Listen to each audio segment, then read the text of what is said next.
ഈശോയിൽ സ്നേഹമുള്ളവരെ, ഡെയിലി ബ്രെഡിലേക്ക് പ്രാർത്ഥനാപൂർവം സ്വാഗതം.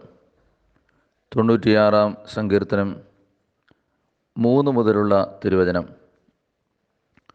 ജനതകളുടെ ഇടയിൽ അവിടുത്തെ മഹത്വം പ്രഘോഷിക്കുവിൻ, ജനപദങ്ങളുടെ ഇടയിൽ അവിടുത്തെ അത്ഭുത പ്രവൃത്തികൾ വർണ്ണിക്കുവിൻ. എന്തെന്നാൽ കർത്താവ് ഉന്നതനും അത്യന്തം സ്തുത്യർഹനുമാണ്, സകല ദേവന്മാരെയുംകാൾ ഭയപ്പെടേണ്ടവനുമാണ്. മഹത്വവും തേജസ്സും അവിടുത്തെ സന്നിധിയിലുണ്ട്, ബലവും സൗന്ദര്യവും അവിടുത്തെ വിശുദ്ധ മന്ദിരത്തിലും. ജനപദങ്ങളെ ഉദ്ഘോഷിക്കുവിൻ, മഹത്വവും ശക്തിയും കർത്താവിൻ്റേതെന്ന് ഉദ്ഘോഷിക്കുവിൻ.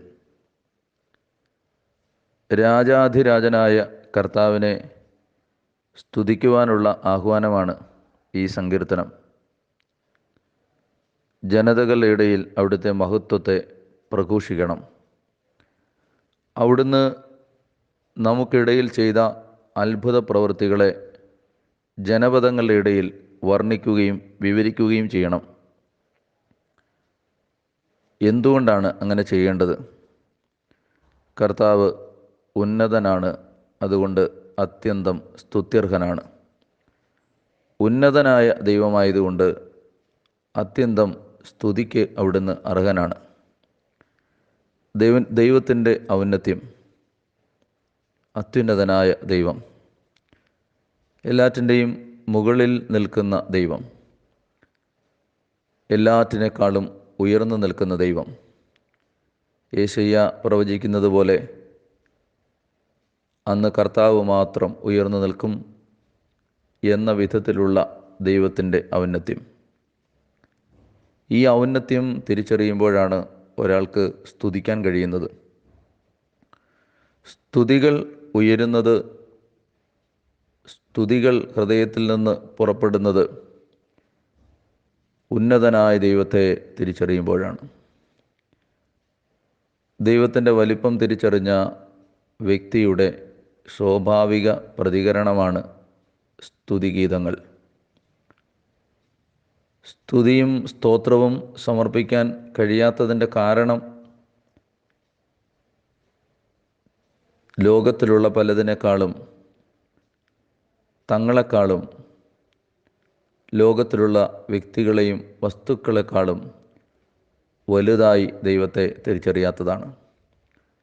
ദൈവത്തിൻ്റെ ഔന്നത്യം കാണാനാവാത്തതാണ്, അറിയാനാവാത്തതാണ് സ്തുതിഗീതങ്ങൾ ഇല്ലാതാവുന്നതിൻ്റെ കാരണം.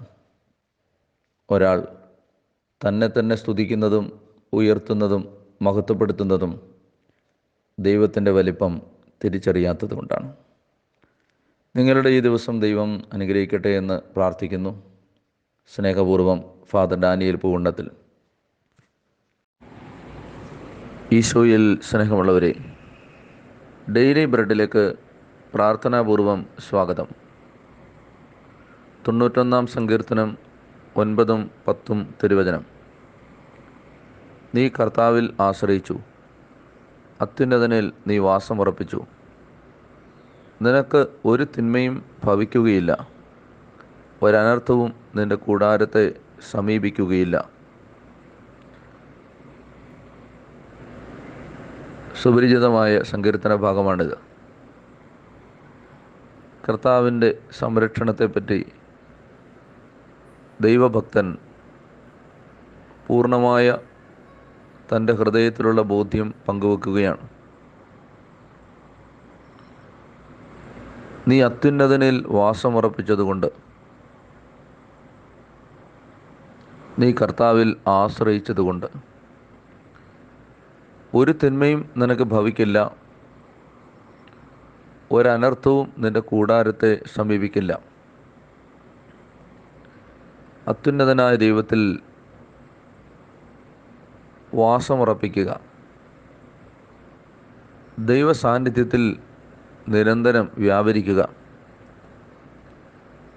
ദൈവം കൂടെയുണ്ടെന്ന ബോധ്യത്തിൽ ജീവിക്കുക. ദൈവത്തിൻ്റെ കരം പിടിച്ചാണ് ഈ യാത്ര എന്ന് വിശ്വസിക്കുക.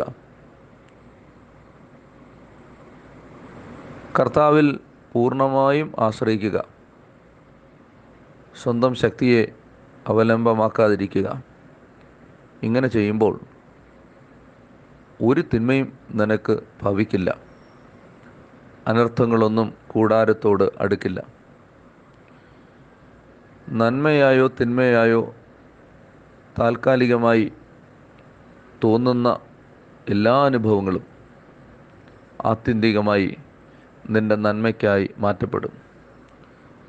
ദൈവത്തെ സ്നേഹിക്കുന്നവർക്കും അവിടുത്തെ പദ്ധതി അനുസരിച്ച് വിളിക്കപ്പെട്ടവർക്കും അവിടുന്ന് എല്ലാം ഇപ്പോൾ തിന്മയായി തോന്നുന്നത് പോലും നന്മയ്ക്കായി മാറ്റും എന്ന് പൗലോസ്ലീഹ ഈ വചനത്തിന് വ്യാഖ്യാനം എഴുതി.